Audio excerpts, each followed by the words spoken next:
चलो दो, दूसरा गुण हमको पढ़ना था कोलाइड कणों का रंग कैसा होता है। तो कोलाइड कणों का जो रंग होता है वो किस पे डिपेंड करेगा, कोलाइड के कणों के आकार पे डिपेंड करेगा।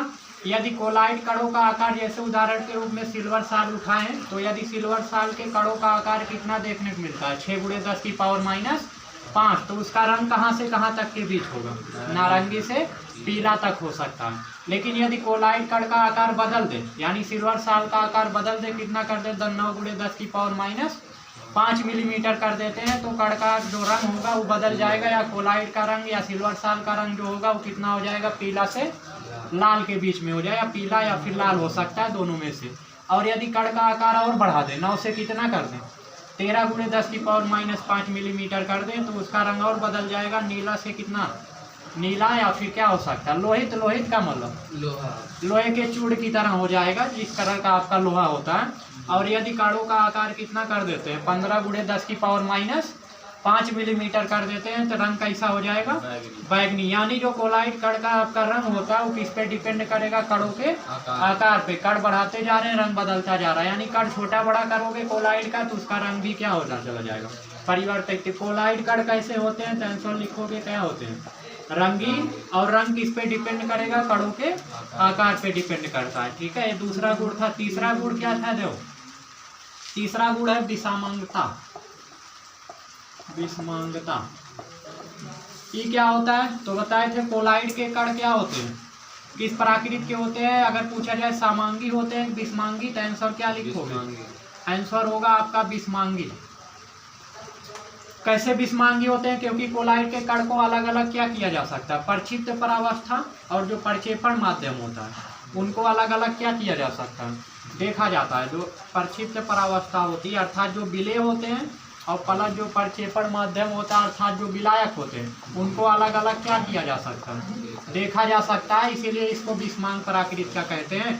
लेकिन अगर पूछा जाए क्या नग्न आंखों से देख सकते हो, तो आंसर लिखोगे नहीं। कोलाइड के कणों को नग्न आंखों से नहीं देखा जा सकता। उनको देखने के लिए क्या प्रयोग करना पड़ेगा, सूक्ष्मदर्शी लगाना पड़ेगा। अगर अति सूक्ष्मदर्शी यूज करते हो तो उसकी सहायता से आप कोलाइड के कण को अलग अलग क्या कर सकते हो, देख सकते हो। यानी प्रक्षिप्त परावस्था को अलग देखा जा सकता है और प्रक्षेपण माध्यम को अलग देखा जा सकता है। तो तीसरा गुण आपका विषमांगता था। और अगला चौथा गुण आता है, चौथा गुण क्या था,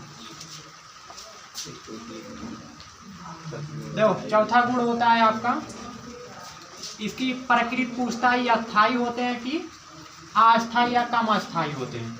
तो यदि पूछा जाए कि आपका कोलाइड जो होता है वो अस्थायी होता है, तो द्रव अगर स्नेही है, यदि कोलाइड कैसा है, द्रव स्नेही, अगर कोलाइड द्रव स्नेही है तो उसकी प्रकृति जो होगी वो कैसी होगी, अस्थायी होगी। अगर जो कोलाइड है वो आपका द्रव विरोधी है, द्रव विरोधी है, अगर कोलाइड जो है द्रव विरोधी है तो उनकी जो प्रकृति होगी इसके सापेक्ष, द्रव स्नेही के सापेक्ष कम अस्थायी होगी। ठीक है, तो अगर द्रव स्नेही है तो अस्थायी होगी, अगर द्रव विरोधी है तो कैसी होगी, कम अस्थायी होगी। ठीक है, ये नेक्स्ट हेडिंग था। देखो अगला गुण है निस्यंदता। तो ये हो गई प्रकृति या अस्थायित्व। चौथा गुण अस्थायित्व या प्रकृति है। तो द्रव स्नेही के साथ कैसे होंगे, अस्थायी होंगे। यानी द्रव स्नेही कोलाइड है तो अस्थायी होगा, द्रव विरोधी है तब कैसा होगा, इसके द्रव स्नेही के सापेक्ष कम अस्थायी होगा। अगला आता है क्या सा, पांचवा गुण आता है निस्यंदता।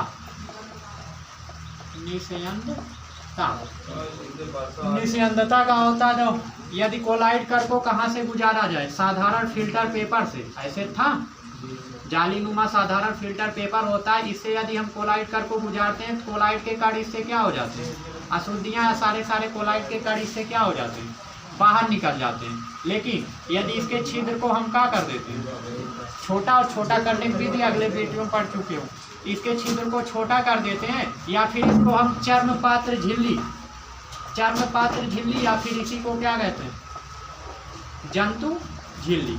यदि कोलाइड कण को हम जंतु झिल्ली या चर्मपात्र झिल्ली से होकर गुजारें तो कोलाइड के कण उसमें से बाहर नहीं निकल पाते, केवल उसमें से क्या निकलती है, अशुद्धियाँ बाहर हो जाती हैं। इसी गुण को क्या कहा जाता है, निस्यंदता कहते हैं। ठीक है, ये भौतिक गुण था। पहला आकार था, दूसरा रंग था, तीसरा क्या था, पहला आकार था, दूसरा रंग, तीसरा अस्थायित्व, या फिर एक और गुण आपको बताया गया था, हाँ विषमांगता था। विषमांगता लिख सकते हो, फिर अस्थायित्व लिख सकते हो, अस्थायी होते हैं कि अस्थायी होते हैं, और लास्ट हेडिंग था क्या, निस्यंदता। ठीक है, इसके बाद आता है देखो प्रकाशी गुण। देखो अगला दूसरा गुण है का प्रकाशी गुण है। प्रकाशी गुण में पहला हेडिंग बताए थे क्या आता है, टिंडल प्रभाव। टिंडल प्रभाव में क्या होता है, देखो एक पात्र लेते हैं और पात्र में भरते कहाँ, कोलाइड विलयन। ये भरा गया कोलाइड विलयन। कोलाइड विलयन के रूप में कुछ भी ले सकते हो। कोलाइड विलयन भर के यहाँ पर एक क्या रख देते हैं, प्रकाशी स्रोत। प्रकाशी स्रोत का मतलब जिससे हमको प्रकाश को क्या करना है, यहाँ से गुजारना है, प्रकाश को यहाँ से इस पात्र में गुजारना है। तो प्रकाश से जब इस प्रकाश को इस पात्र में गुजारते हैं तो यहाँ भरा होता है क्या, कोलाइड विलयन। कोलाइड विलयन से जब गुजारते हैं तो अधिकतम प्रकाश क्या हो जाता है, अधिकतम प्रकाश इस विलयन में क्या हो जाता है, आपका प्रकीर्णित होने लगता है। प्रकीर्णित का मतलब इधर उधर क्या होने लगता है, बिखरने लगता है, इधर उधर फैलने लगता है। या फिर आप देखे होंगे ये घटना देखे होंगे आप अंधेरे कमरे में। अंधेरे कमरे में जब आपका हल्का सा छिद्र होता है उससे क्या गुजरता है, प्रकाश होकर गुजरता है। तो प्रकाश होकर गुजरता है तो वहाँ पर आपको प्रकाश का मार्ग नजर आता है। या जंगलों वंगलों में ऐसा देखने को मिलता है, प्रकाश का मार्ग नजर आता है। तो यही पूरी घटना किसमें देखी गई, कोलाइड विलयन में। किसने देखा था, 1869 ईस्वी में टिंडल नामक वैज्ञानिक ने, टिंडल नामक वैज्ञानिक ने टिंडल प्रभाव को देखा था। अर्थात कोलाइड विलयन से जब प्रकाश गुजारे तो प्रकाश का मार्ग क्या हो रहा था, नजर आ रहा था। इसी गुण को उन्होंने, इसी प्रभाव को क्या कहा, टिंडल प्रभाव कहा। जब उन्होंने कोलाइड विलयन से प्रकाश को गुजारा तो देखा कि अंदर सूक्ष्मदर्शी की सहायता से ये क्या थी, अति सूक्ष्मदर्शी थी। इस सूक्ष्मदर्शी की सहायता से जब उन्होंने देखा तो प्रकाश का मार्ग कोलाइड विलयन में नजर आ रहा था। रीजन क्या था, अगर इसी प्रकाशीय मार्ग को हम क्या विलयन से गुजारें, वास्तविक विलयन से गुजारें, क्या वो प्रकाश का मार्ग दिखाई देगा, वास्तविक विलयन का मतलब जल प्लस किससे, नमक ले लो या कोई वास्तविक विलयन ले लो, उससे गुजारोगे प्रकाश का मार्ग ना दिखाई देने वाला है। रीजन क्योंकि वास्तविक विलयन के कण बहुत क्या होते हैं, छोटे होते हैं, इनसे प्रकाश का प्रकीर्णन ना हो पाता है। जबकि कोलाइड के कण विलयन से क्या होते हैं, बड़े होते हैं, जिससे प्रकाश का क्या हो जाता है, अधिकतम प्रकाश का प्रकीर्णन हो जाता है, जिससे प्रकाश इधर उधर बिखर जाता है, जिससे प्रकाश का मार्ग हमको क्या होने लगता है, नजर आने लगता है या दिखने लगता है। तो ये प्रकाश का मार्ग दिखने लगता है। और एक रीजन ये भी था, इसको कहते क्या थे, देखो ये आपका एक शंकु के आकार का प्रकाश का मार्ग जो है किस आकार में बना, शंकु के आकार में बना, इसलिए इसका नाम क्या रखा गया, टिंडल कोण या ना शंकु कोण या फिर टिंडल कोण इसका नाम था, शंकु कोण नहीं, इसका नाम रखा गया टिंडल कोण या फिर इसी को कहते हैं क्या, टिंडल शंकु।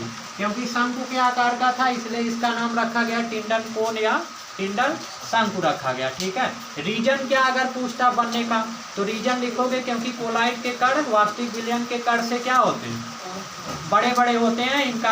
इसी कारण कोलाइड कणों द्वारा प्रकाश का क्या हो जाता है, प्रकीर्णन हो जाता है, जिसके कारण उसका मार्ग सूक्ष्मदर्शी की सहायता से देखने पर अंदर हमको क्या होता है, दिखाई देता है या नजर आता है। ठीक है, और एक चीज, इसे तो टिंडल कोण या टिंडल शंकु कहेंगे। बाकी इसका कलर कैसा होता है, अगर पूछा जाए इस शंकु का कलर कैसा होता है, हम जानते हैं 10th में पढ़े थे, किस रंग का प्रकीर्णन सबसे ज्यादा होता है, बैगनी और नीले रंग का प्रकीर्णन सबसे ज्यादा होता है। तो ये जो टिंडल शंकु होता है या टिंडल कोण होता है, इसका रंग भी हमको कैसा नजर आता है, बैगनी या फिर नीला दिखाई देता है। रीजन है नीला या बैगनी दिखाई देने का, क्योंकि नीला या बैगनी रंग का प्रकीर्णन क्या होता है, अधिक होता है। तो इसी कारण इस शंकु या टिंडल कोण जो होता है हमको कैसा नजर आता है, बैगनी कलर का नजर आता है। ठीक है, तो यहाँ से पहले तो ये हेडिंग बहुत इंपॉर्टेंट है, टिंडल प्रभाव समझो 2 नंबर या 4 नंबर में मैक्सिमम विस्तृत लिखना रहेगा। कितने नंबर में, 4 नंबर में आपसे पूछने वाला है, और बहुत ज़्यादा इंपॉर्टेंट हेडिंग। तो पूछेगा टिंडल प्रभाव क्या है, बस इतना लिखना है कि सन 1869 में इस वैज्ञानिक टिंडल नामक वैज्ञानिक ने कोलाइड विलयन में प्रभाव देखा, एक घटना देखा कि उससे जब प्रकाश को गुजारा तो देखे कि प्रकाश का मार्ग उसके अंदर क्या हो रहा था, दिखाई दे रहा था। इसी घटना को, इसी प्रभाव को क्या कहा गया, टिंडल प्रभाव कहा गया। और एक चीज रीजन अगर पूछा जाए, कारण पूछा जाए, क्योंकि कोलाइड के कण वास्तविक विलयन के कण से क्या होते हैं, बड़े होते हैं, इसलिए यहाँ पर इनका क्या हो जाता है, परकीड़न हो जाता है। परकीड़न होने के कारण हमको इनका मार्ग विलयन में क्या होता है, नजर आता है। ठीक है, जबकि वास्तविक विलयन अगर पूछा जाए निलंबन में क्या ऐसा होगा, निलंबन में होगा ऐसा टिंडल प्रभाव होगा, क्योंकि निलंबन के कण और बड़े होते हैं, उसमें तो और ज्यादा नजर आएगा। ठीक है, कहाँ से उसको उठा के लाया।